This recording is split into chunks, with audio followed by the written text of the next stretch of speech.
အားလုံးမင်္ဂလာပါဒီဗီဒီယိုမှာစင်ကာပူအလုပ်ထုတ်ခံရခြင်းနဲ့ပတ်သက်တဲ့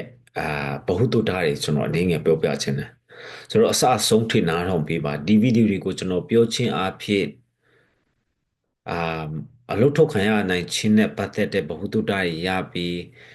အလုပ်ထုတ်မခံရအောင်လည်းပဲအလုပ်သမားဘက်ကကြိုတင်ပြီးတော့ပြင်ဆင်ထားနိုင်ဖို့ရန်ရည်ရွယ်ချက်နဲ့ကျွန်တော်ဒီဗီဒီယိုကိုတင်ထားပေးခြင်းဖြစ်ပါတယ်ကျွန်တော်တို့ဒီစင်ကာပူမှာအလုပ်သွားတဲ့သူတွေကဘေးအေဂျင့်နဲ့ပဲသွားစင်ကာပူနိုင်ငံရဲ့ law အရအလုပ်ထုတ်ခံရခြင်းကအများအားရှိနေတော့ဘေးအေဂျင့်နဲ့ပဲသွားအလုပ်ထုတ်ခံရမှာပဲတချို့ပုဂ္ဂိုလ်တွေကကျွန်တော်တို့ဆီကနေပဲသွားတခြားပုဂ္ဂိုလ်တွေကနေပဲသွားအေဂျင့်ရဲ့ကွာချက်တွေကဘယ်နေရာမှာကွာလဲဆိုတော့ပူပြီးတော့တတိထားလာမယ်အေဂျင်စီအလုပ်ထုတ်တာတွေပူနေအောင်တာဝန်ယူတတိထားပြီးတော့လုပ်ပြီးတဲ့သူတွေရှိနိုင်တယ်လို့အလုပ်ထုတ်ခံရလို့တခုခုဖြစ်လာလို့ရှိရင်ပြန်ပြီးတော့ကင်တွယ်ပေးတဲ့နေရာမှာဒီအရာတွေမှာအေဂျင့်တွေကကွာသွားမယ်ဒီအေဂျင့်ကနေသွားလို့ဘယ်သူမှအလုပ်ထုတ်မခံရဘူးဆိုတော့အေဂျင့်ဆိုတာမရှိနိုင်ဘူးဒါကနံပါတ်1မှတ်ထားပြီးပါဆိုတော့စင်ကာပူသွားနေသူတွေကစင်ကာပူရဲ့ MOM law အရအလုပ်ထုတ်ဒီတတိတွေကအလုပ်ထုတ်ပိုင်ခွင့်ရှိတယ်ဆိုတာသူတို့မှရှိတဲ့အတွက်ကြောင့်မလို့အလုပ်သမားဘက်ကတိတ်ပြီးတော့စကေးမကောင်းဘူးဘာသာစကားပြောတာမကောင်းဘူးအကြောင်းတစုံတရာပေါ်လာလို့ရှိရင်တတိတွေမှာလည်းထုတ်ပိုင်ခွင့်ရှိလို့သူတို့ကထုတ်ခြင်းဖြစ်ပါတယ်ကဲကျွန်တော်တို့စင်ကာပူအလုပ်ထုတ်ခံရခြင်းနဲ့ပတ်သက်လာလို့ရှိရင်အာ၄မျိုးလောက်ကျွန်တော်ကတော့ခေါင်းစဉ်ပေးခြင်းတယ်ပေါ့နော်ပထမတစ်ခုကတော့အာဒီအလုတ်သမားတွေကိုဒီတတိဘက်ကနေပြီးတော့အာဒီ agent နဲ့ပေါင်းပြီးတော့ညစ်ပတ်ပြီးတော့အာအလုတ်ထုတ်ခံရတယ်ဆိုတဲ့ဟာလေးနဲ့ပတ်သက်ပြီးတော့ကျွန်တော်အရင်ဆုံးပြောပြချင်တယ်ကဲဒီအရာကအမှန်တကယ်ဆိုရင်တော့ဘယ်သူကမှတက်တည်ပြလို့မရအောင်စင်ကာပူအေဂျင့်တွေနဲ့တတိနဲ့တွဲပြီးတော့အလုပ်သမားကိုငိပတ်ပြီးတော့လှုပ်ထုတ်ခံရတဲ့ကိစ္စတွေကဘယ်သူကမှတက်တည်မပြနိုင်ဘူးစင်ကာပူ MOM law လည်းတက်တည်မပြနိုင်ဘူးသူတို့မှာဒါပေမဲ့သူတို့မှာစနစ်တော့ရှိတယ်တကယ်လို့ဒါသူတို့ရဲ့ record မှာလူအလုပ်သမားတွေကိုခဏအလုပ်ထုတ်ခံရတယ်ဆိုရင်သူတို့မှာစနစ်ရှိတယ် system ထဲမှာထည့်ပြီးတော့သူတို့ကရစ်တယ်နောက်ပြီးလို့ရှိရင်စစ်ဆေးမှုတွေလုပ်တယ်သူတို့ကတကယ်လို့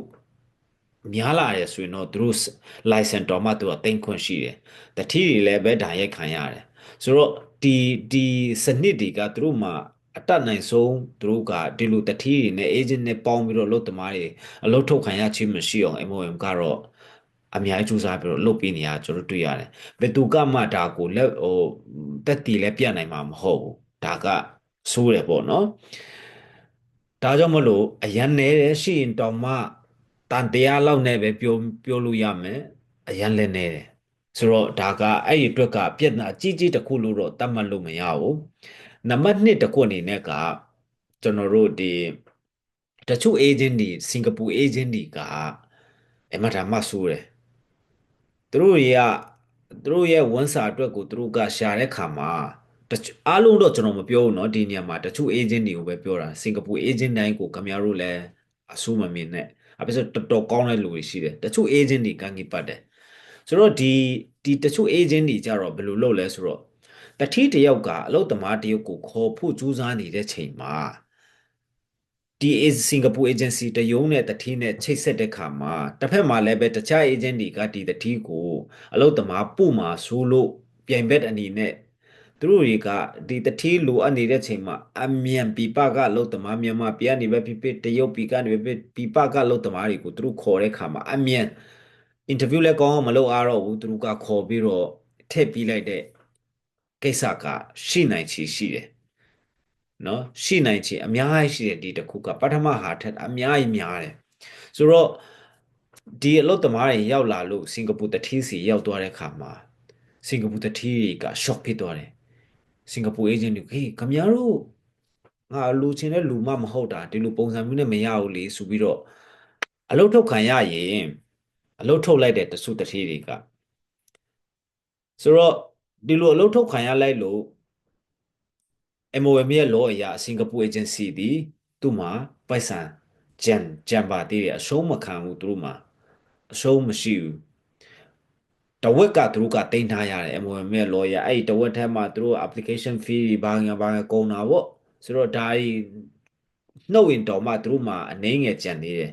sell person ကိုပေးရမယ်စင်ကာပူ agent ရုံးမှာလည်းတချို့တင်ထားမယ်ဆိုတော့အနည်းဆုံးကျွန်တော်စိတ်တင်တော့400 1000လောက်ကတော့သူတို့မှာကြံပါသေးတယ်ဒါကြောင့်မလို့ဒီကိစ္စတွေကဖြစ်နိုင်ချေ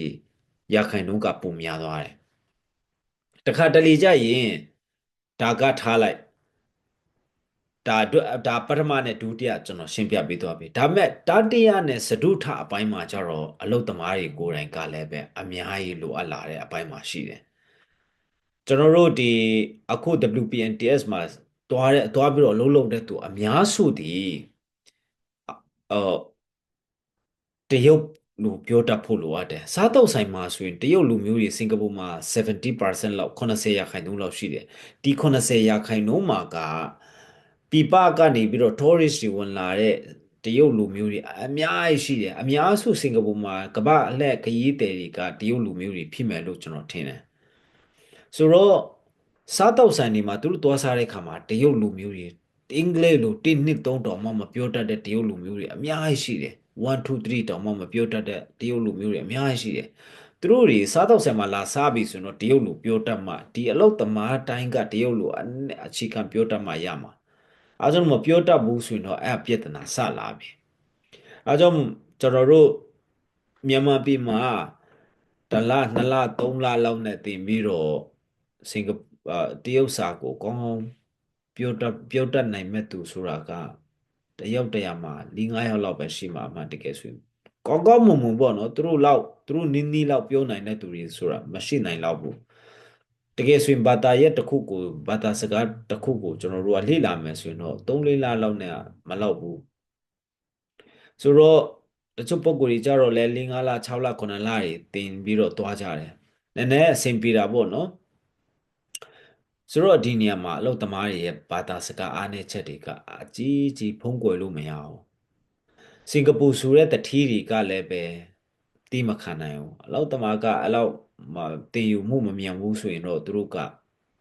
မခံနိုင်ဘူးစင်ကာပူရဲ့ထာကအလုပ်လုပ်တဲ့နေရာမကပါဘူးလမ်းလျှောက်တာကအစအကုန်မြန်တယ်သူတို့တွေကရောက်ဖို့တဲ့သူတွေတော့သိမှာပါတစ်ဖက်မှာလည်းပဲအခုစင်ကာပူရဲ့လမ်းဖွင့်မှုတွေများလာတော့ကျွန်တော်တို့မြန်မာနိုင်ငံအလုပ်သမားတွေအများကြီးသူတို့ WPN test မှာထည့်ပြီးတဲ့ခါကျတော့ဘယ်လိုပြဿနာတွေရှိလဲဆိုတော့အခုတချို့တချို့မဟုတ်ပါဘူးအများစုသောအလုပ်သမားတွေကလုပ်ငန်းတွေ့ကြုံမရှိဘူး CV မှာတာအမှန်ကမရေးပြီးတော့အလုပ်တွေ့ကြုံရှိရဆိုပြီးတော့စင်ကာပူသွားကြတယ်ဆိုတော့မြန်မာပြည်မှာတော့မှအတွေ့အကြုံမရှိဘူးစင်ကာပူမှာအလုပ်သွားလုပ်ရတယ်ချက်ချင်းအလုပ်သွားလုပ်ရတယ်ဆိုတာကဘယ်လောက်ခက်ခဲမလဲဆိုတာစဉ်းစားရင်တော့သိမှာပါစင်ကာပူရဲ့စံနှုန်းတွေကရမင်းတယ်ဆိုတော့ဒီနေရာမှာအလုပ်သမားရဲ့နံပါတ်3မှာကအလုပ်သမားရဲ့ language ဘာသာစကားအားနည်းချက်တွေကတချို့တတိတော်တော်များများမခံနိုင်ဘူးလက်မခံနိုင်ဘူးပေါ့နော်နံပါတ်2လုံအလုံလုံနဲ့လုံချင်းနဲ့ပတ်သက်ပြီးတော့သူတို့မှာအရေးချင်းတွေကအများကြီးလိုအပ်တယ်ဒါပေမဲ့ဘာသာစကားကောင်းပြောတတ်တဲ့သူတွေကအဲ့လောက်ကြီးကျွန်တော်ခဏခဏပြောတယ် waiter waitress လုပ်ဖို့ရန်အတွေ့အကြုံတကယ်တော့မလိုပါဘူးအထုပါနားလဲတတ်တယ်အရေးပြကောင်းပြီတတ်တဲ့သူတွေအတွက်ကအရေးချင်းအတွေ့အကြုံကမလိုဘူးဒါပေမဲ့ဘာသာစကားလည်းနားမလည်ဘူးကိုယ်ကလည်းမတွက်လပ်ဘူးဒီလိုအထာမျိုးနေရဲ့ကြတော့တော်တော်လေးခက်ခဲတယ်နောက်ပြီးလို့ရှိရင်အထုပါနားမလဲဘူးအာလူမှုပေါင်းတိဆက်ဆံရေးနားမလဲတတ်တဲ့သူတွေကပို့ဆိုးတယ်လူမှုပေါင်းတိဆက်ဆံရေးလို့ကျွန်တော်ပြောတဲ့အခါမှာလောက်ဖို့ကင်ဖက်တွေနဲ့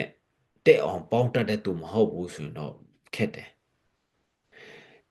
ဘာသာစကားလက်သိမ့်မပြောတတ်ဘူးလူမှုပေါင်းတိဆက်ဆံရေးလက်သိမ့်နားမလဲဘူးဆိုရင်တော့ဒီနေရာမှာပြဿနာရှိတယ်ဒါပေမဲ့ဘာသာစကားသိမ့်နားမလဲတော့လည်းပဲအားနည်းချက်တွေရှိတော့လည်းပဲလူမှုပေါင်းတိဆက်ဆံရေးမြန်မြန်တိဆောက်နိုင်တဲ့သူတွေကတော့လွတ်မှာပဲအလုပ်ထုတ်ခံရခြင်းနဲ့ပတ်သက်လာလို့ရှိရင်ဆိုတော့အလုပ်သမားတွေအလုပ်ထုတ်ခံရတဲ့ကိစ္စနဲ့ပတ်သက်လာလို့ရှိရင်တော့တရုတ်နဲ့တရုတ်ဘယ်တော့မှမတူငင်းတယ်ပေါ့အခုန၄ချက်ကတော့ main ပေါ့နော်အဓိကအချက်တွေဖြစ်မယ်ဒါပေမဲ့ဒါထက် အများကြီးရှိပါသေးတယ်ဒါမဲ့ဒါတွေအခုနကျွန်တော်ပြောတဲ့၄ချက်ကတော့အဓိကကြတာပေါ့နော်ဆိုတော့အလုတ်သမားတယောက်အလုတ်ထုတ်ခံရတဲ့အခါမှာဆွချက်တွေမြင်မြင်ဆန်ဆန်ချလို့မရပါဘူးတခါတလေကျရင်အလုတ်သမားတွေကလည်းမှားတယ်ပေါ့နော်တီးလက်နဲ့မှားတာတို့အာမတိပဲနဲ့မှားတာတို့ဒါတွေလည်းအများကြီးရှိနိုင်သေးတယ်ဆိုတော့ဒီအရာတွေက case က1 by 1တွားရတဲ့အရာတွေရှိပါတယ်တချို့ပုံကိုယ်ကြီးကြတော့အလုတ်ထုတ်ခံရလဲလို့အကုန်လုံးကိုအပြစ်တင်တော့တာပဲအလုတ်သမားကိုပြစ်တင်တော့တာလားတင်လို့ရတယ်လို့တတိတွေကိုလည်းပြစ်တင်လို့ရတယ်ဆိုတော့ဒီမျိုးမျိုးကြားထဲမှာပဲလူတွေကသွားဆက်ပြီးတော့သွားနေတော့မှာပဲဆိုတော့ဒီအရာနဲ့ပတ်သက်လာလို့ရှိရင်သဘောထားကြီးစွာနားလည်စီခြင်းလို့ဒီဗဟုသုတရစီခြင်းလို့ကျွန်တော်ထပ်ပြီးတော့ပြောရခြင်းဖြစ်ပါတယ်ကျွန်တော်ခဏခဏပြောပြတာဆိုတော့အားလုံးပေါ့နော်နားလည်နိုင်ကြပါစေအာဆိုတော့ပြင်ဆင်ထားကြပါလို့အတိကနံပါတ်2နဲ့နံပါတ်3နဲ့နံပါတ်4ကအလုပ်သမားတွေပြင်ဆင်ထားလို့ရတယ်ကြိုတင်ပြီးတော့တိကျပြင်ဆင်ထားလို့ရတဲ့အရာတွေဖြစ်ပါတယ်တင်နန်းတက်ရမယ်တက်ထားပါစင်ကာပူဆိုတာကကျွန်တော်တို့အိန္ဒိချင်းနိုင်ငံတွေမှာဆိုရင်တော့ကုန်ကျစရိတ်များတော့လည်းပဲဝင်ငွေအကောင်းဆုံးနိုင်ငံဖြစ်ပါတယ်ဒါကတော့အမှန်တရားပဲဒါမဲ့ risk တွေလည်းများတယ်အခက်အခဲတွေလည်းများတယ်ဆိုတော့အားလုံးပေါ့နော်ခုနကျွန်တော်ပြောတဲ့ဘုဒ္ဓတာတွေရနိုင်ကြပါစေလို့လည်းကျွန်တော်ဆုတောင်းပေးတယ်နော်ကျေးဇူးအများကြီးတင်ပါတယ်ဗီဒီယိုတအားရှိသွားလို့လည်းခွင့်လွှတ်ပေးပါလို့